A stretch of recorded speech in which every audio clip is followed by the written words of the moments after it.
Let's talk about this. Race TV.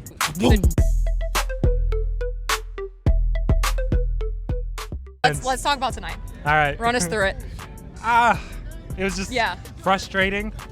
A lot of the whole rain team is riding very strong. I was in the overall lead. They're sitting second and third.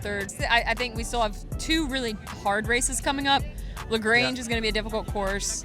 I think it could be a course that, has the potential to get away from the group on quickly. And then College Park, there's the big hill up to the finish, which I think is also could work in your favor.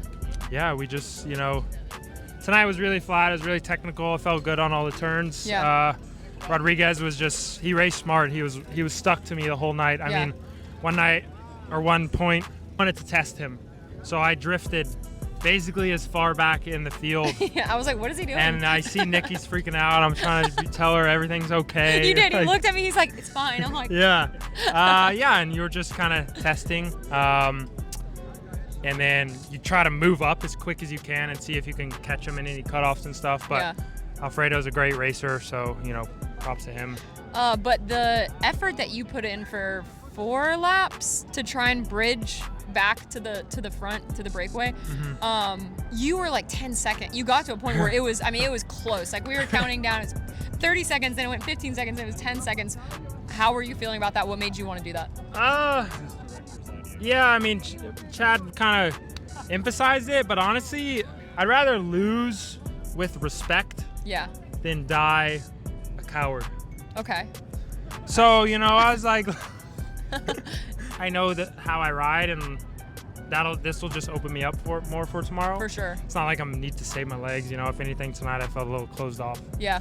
Well, it's hard. I think when you're coming off a couple days of not racing, it's almost like, do you feel like you just get a little locked up too? Yeah. Yeah. I don't know. I've gotten a lot of people that have come up to me through Atlanta, even at the bike shops, that have seen the way I've been racing and just tell me these little things. Like this girl from Miami, I can't remember her name. I feel really bad now, but shout out. And she told me, sent me a message and was like, the way you've been riding is so inspiring, and I hope one day to be able to ride as hard as you. And I think that kind of theme is just going to be carrying through these next 2 days. Yeah.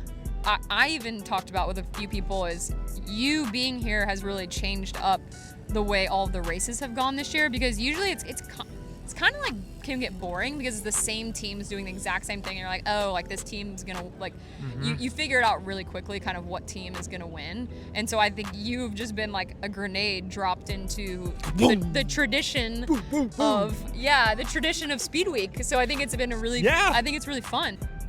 And I think we need to get more of your expat World Tour comrades to come over here and race SpeedWeek next Shout year. out Casper, SpeedWeek 2025.